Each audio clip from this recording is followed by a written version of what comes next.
2 ദിവസം മുമ്പ് എൻ്റെ വീട്ടിൽ ഒരു കച്ചവടക്കാരൻ വന്നേ. ഈ കാർപ്പറ്റൊക്കെ വെക്കുന്ന ആളുണ്ടല്ലോ, അയാളാ വന്നത്. അപ്പൊ സാധാരണ ഞാൻ ഇങ്ങനെ വീട്ടിൽ കച്ചവടത്തിന് വരുന്നവരിൽ നിന്ന് ഞാൻ വാങ്ങാറുമില്ല.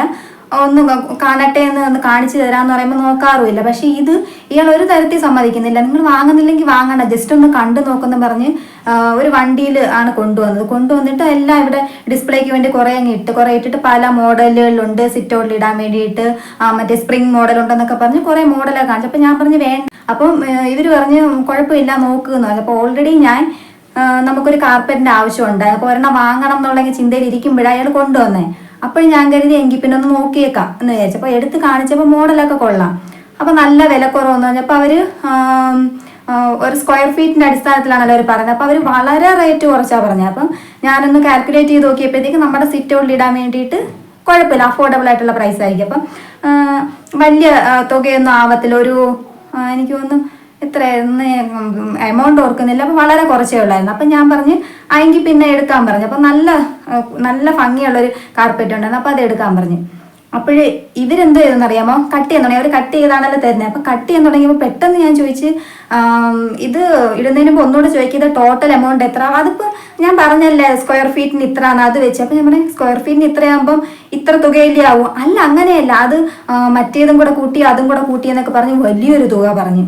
അപ്പോഴാണ് എനിക്ക് അബദ്ധം മനസ്സിലായത്. ഭാഗ്യത്തിനാണ് ഞാൻ അവർ കട്ട് ചെയ്യുന്നതിന് മുന്നേ ഒന്നുകൂടെ അത് ചോദിച്ചത്. ഇല്ലായിരുന്നെങ്കിൽ അവർ കട്ട് ചെയ്ത് കഴിഞ്ഞാൽ പിന്നെ പണിയായിരുന്നേ. കാരണം പിന്നെ അവർ എത്ര തുക കൂടുതലെന്ന് പറഞ്ഞാൽ അവർ കട്ട് ചെയ്ത് പോയില്ല. അതുകൊണ്ട് അവരത് ഇവിടെ ഇട്ടേനെയായിരുന്നു. പിന്നെ അതല്ലെങ്കിൽ ഭയങ്കര വഴക്കിലൊക്കെ പോയേനെയായിരുന്നു. അതുകൊണ്ട് ഭാഗ്യത്തിന് അതിന് മുമ്പേ ഞാൻ ചോദിച്ചതുകൊണ്ട് എനിക്ക് അബദ്ധം വരില്ല. അവർ പിന്നെ അതും കൊണ്ട് അങ്ങ് പോയത്. അപ്പൊ ഇതിങ്ങനൊരു സംഭവം നടന്നതിന് ശേഷമാണ് ഞാൻ ഇപ്പോൾ കുറെ വീഡിയോ കണ്ടത്. കുറെ തട്ടിപ്പുകാർ ഇങ്ങനെ ഇപ്പോൾ ഇറങ്ങിയിട്ടുണ്ടെന്നൊക്കെ ഉള്ളത്. ഒന്നാമത്തെ കാര്യം, പണ്ടത്തെ കാലമല്ല ഇത്. ഇപ്പോൾ ഒരു ഭിക്ഷ യാചിച്ചുകൊണ്ട് ആരെങ്കിലും വന്നാൽ തന്നെ അത് സത്യമാണോ കള്ളമാണോ നമുക്ക് അറിയത്തേയില്ല. ഇവിടെ തന്നെ ഈ അനാഥാലയത്തിലെ പിരിവനെന്ന് പറഞ്ഞ് ഇടയ്ക്കിടയ്ക്ക് ഓരോരുത്തർ വരും. അപ്പം നമുക്ക് സത്യത്തിൽ ഡൗട്ടായി ഇവർ സത്യമാണ്. ഇവർ ഒരു ID കാർഡ് കൊണ്ട് കാണിക്കും. സത്യം പറഞ്ഞാൽ 100-ൽ 99% ഇത് കള്ളമായിരിക്കും. അതിലേതെങ്കിലും 1% ആൾക്കാരായിരിക്കും ഈ കറക്റ്റ് അവർ പറയുന്നിടത്തുനിന്ന് വരുന്നത്.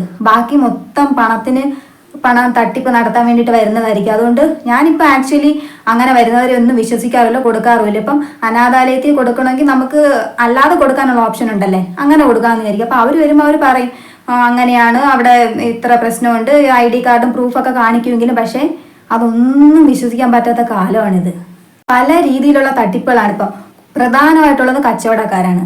അതിപ്പോൾ ഈ ഞാൻ പറഞ്ഞ പോലെ കാർപ്പറ്റുകൾ, ഈ മെത്ത, കട്ടില് അങ്ങനെയൊക്കെ കൊണ്ടുവരുന്നവരുണ്ട്. അല്ലെങ്കിൽ തുണി കച്ചവടക്കാര്.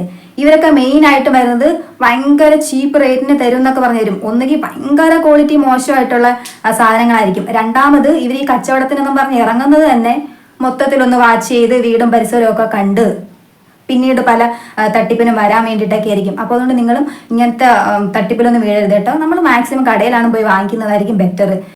കയ്യിൽ നിറയെ പൈസയും വെച്ചിട്ടായിരിക്കും ചായ കുടിക്കാൻ പോലും പൈസ ഇല്ലെന്ന് പറഞ്ഞ് ഓരോരുത്തർ നമ്മുടെ മുമ്പിൽ നിന്ന് കൈ നീട്ടുന്നത്. ഇപ്പോൾ ബസ് കയറാനൊക്കെ നിൽക്കുമ്പോൾ തന്നെ പണ്ടൊക്കെ ആണെങ്കിൽ നമ്മുടെ അടുത്ത് ആരെങ്കിലും അങ്ങനെ ഒന്ന് പൈസ വെച്ചാൽ നമുക്ക് കൊടുക്കാം. പക്ഷെ ഇപ്പം ചോദിക്കുമ്പോൾ ഒരു ഡൗട്ടാ, കൊടുക്കണോ വേണ്ടേ.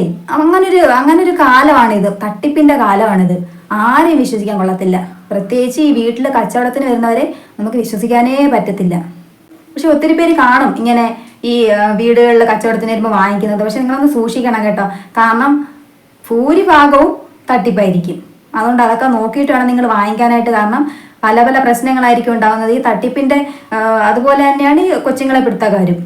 അവരുടെ പ്രധാനമായിട്ടും ഗോൾഡൊക്കെ കുഞ്ഞു പിള്ളേരുടെ ദേഹത്ത് നമ്മൾ സ്വർണ്ണം ഒന്ന് മാക്സിമം ഇട്ട് കൊടുക്കാതിരിക്കുന്ന ഇപ്പോഴത്തെ കാലത്ത് നല്ലത്. കാരണം അവരെ കൊണ്ട് സൂക്ഷിക്കാൻ ഒക്കത്തില്ല. ആരെങ്കിലും അതിന് വേണ്ടിയിട്ട് കഴുത്തറുത്തോണ്ട് പോയാൽ തന്നെ നമുക്കൊന്നും ചെയ്യാൻ ഒക്കത്തില്ല. അതാണ് ഇപ്പോഴത്തെ കാലം. അതുകൊണ്ട് നമ്മൾ തന്നെ സൂക്ഷിച്ചേ പറ്റത്തുള്ളൂ. എന്തായാലും ഇന്നത്തെ ഈ വീഡിയോ നിങ്ങൾക്ക് ഇഷ്ടപ്പെട്ടിട്ടുണ്ടെങ്കിൽ ലൈക്ക് ചെയ്യാനും ഷെയർ ചെയ്യാനും സബ്സ്ക്രൈബ് ചെയ്യാനും മറക്കരുതേ.